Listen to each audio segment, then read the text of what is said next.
अब तो रो। जय हिंद बच्चों, आप सबों का एक बार फिर से मैं अपने चैनल साइंस हब में स्वागत करता हूं। अभी पिछले क्लास में हम लोग कूलॉम के नियम का सदिश रूप पढ़े।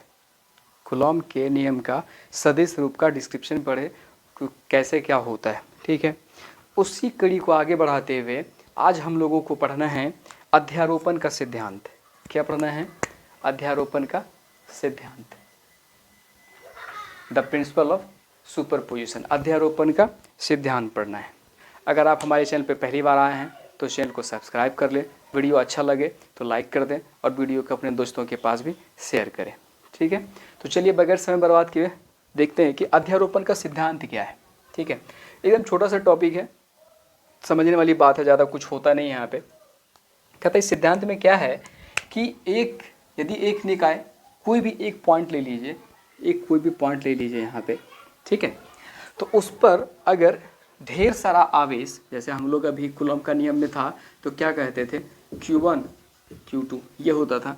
तो एक कोई निकाय है, उस पर अगर ढेर सारा आवेश, मान लीजिए एक आवेश ये, एक आवेश ऐसा, एक आवेश ऐसा, एक आवेश ऐसा, एक आवेश, मतलब ढेर सारा आवेश हो।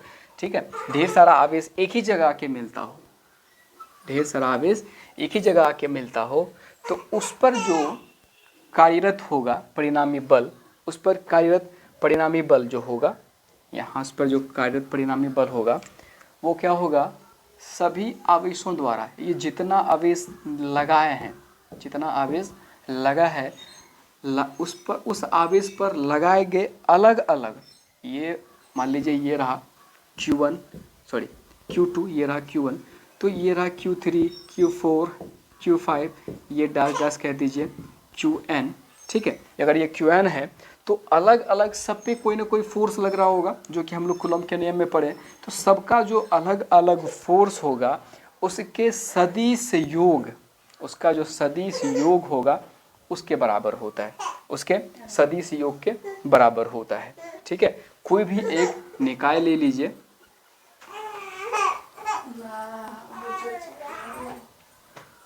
कोई भी एक निकाय ले लीजिए, ठीक है, ये, और इस पे ढेर सारा आपको अगर चार्ज आ रहा होगा, ठीक है, ढेर सारा आवेश एक ही जगह पे आ रहा होगा, तो इन सब पे कहीं ना कहीं कोई ना कोई बल लगता होगा। अगर Q2 है तो इस पे एक अलग बल लग रहा होगा, इस पर अलग लग रहा होगा, इस पे अलग लग रहा होगा, इस पे अलग लग रहा होगा, इस पे अलग बल लग रहा होगा, इस पर अलग बल रहा होगा, तो सभी पे अलग अलग आपको बल लग रहा होगा। तो सभी बल का सदिश योग जो होगा वो क्या होगा, अध्यारोपण का सिद्धांत कहलाता है। ठीक है, अध्यारोपण का सिद्धांत कहलाता है, सभी बलों का योग होगा। ठीक है, अब जैसे देख लीजिए, हमने आपको समझाने के लिए लिखा है कि माना एक निकाय, ठीक है, यहाँ पे देख लीजिए एक निकाय Q1 Q2 Q3 Q4 dash Q1 आवेश से मिलकर बना है, ये आपका एक निकाय है।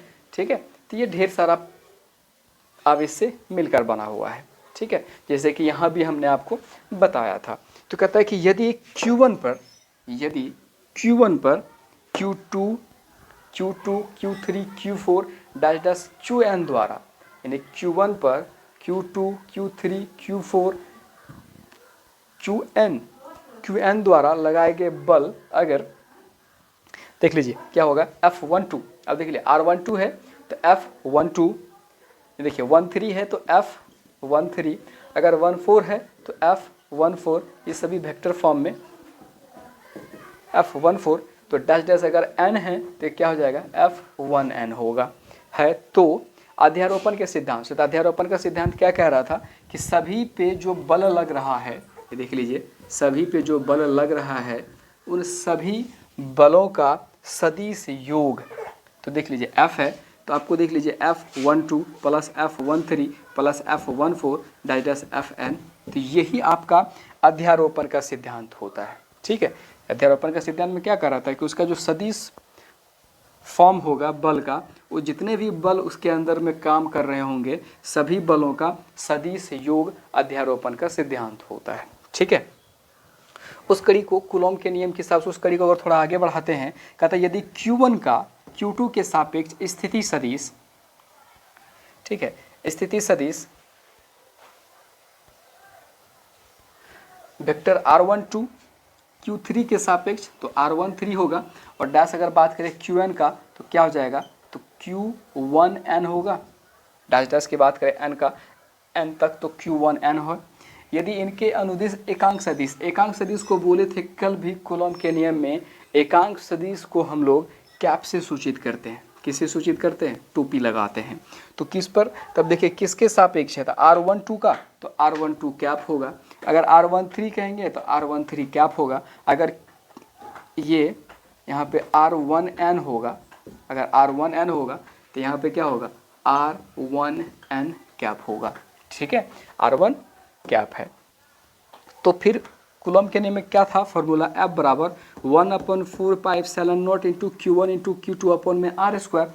तो क्या कहता है वेक्टर फॉर्म, कूलॉम के नियम का वेक्टर फॉर्म में याद होगा कि कल हम लोग किए थे कि 1/4π into Q1 into Q2 upon में, अब 1 2 है तो R12 का स्क्वायर होगा इंटू में, ठीक है, इंटू में एकांक सदिश होगा। और अगर R12 है तो R12 का एकांक सदिश होगा, R12 का एकांक सदिश जोड़ 1/4πε0 इंटू Q13 इंटू, देखिए अगर यहाँ पे Q13 है तो नीचे क्या होगा, R13 का स्क्वायर इंटू, और एकांक सदिश क्या होगा, R13 का कैप प्लस डैश डैश, तो डैश डैश मतलब उसके बीच में ढेर सारा होगा।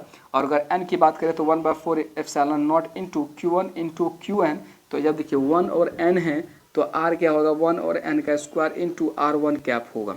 ठीक है, R1 कैप होगा। तो आप यहाँ पे देख लीजिए, आपको यहाँ दिख रहा होगा कि सभी में, इन सभी में क्या कॉमन दिख रहा है, 1/4πε0 सभी में दिख रहा होगा कॉमन।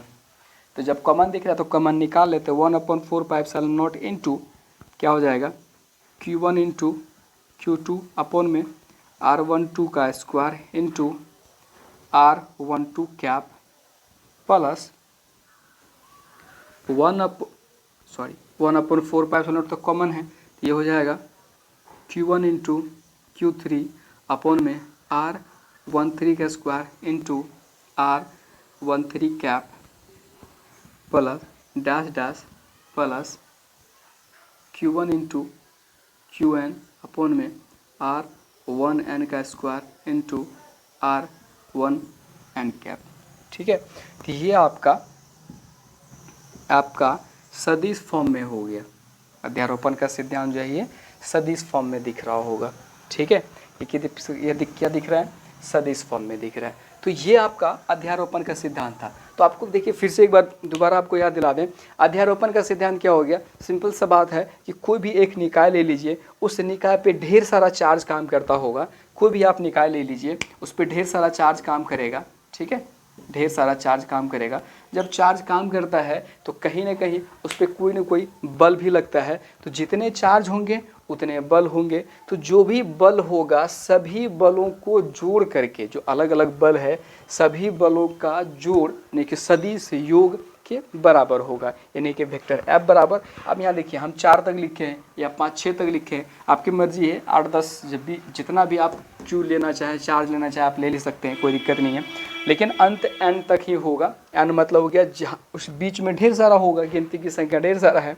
ठीक है, तो सिंपल भाषा में है कि जितना चार्ज होगा उतना बल होगा, उतना दोनों के बीच की दूरी भी होगी। तो दोनों जितने भी चार्ज हैं उन सब का जो बल होगा उन सभी बलों का सदिश योग बराबर होगा किसके, अध्यारोपण का जो एक बल होगा। ठीक है, उसके बराबर होगा। ठीक है, तो चलिए अब अगला है कि सतत आवेश वितरण। सतत आवेश वितरण यानी कि सभी पे बराबर बराबर मात्रा में अगर कोई पॉइंट होगा उस पे सभी पे बराबर बराबर मात्रा में आपको चार्ज देना होगा। ठीक है, वितरण समान कैसे होगा। ठीक है, तो सतत आवेश वितरण है कि यदि किसी बिंदु को दिया गया आवेश, कोई पॉइंट अगर है, ये कोई पॉइंट है, ये कोई पॉइंट है, इस पर अगर कोई चार्ज देते हैं तो इस पर जो संपूर्ण वस्तु पर एक समान रूप से वितरित हो जाए।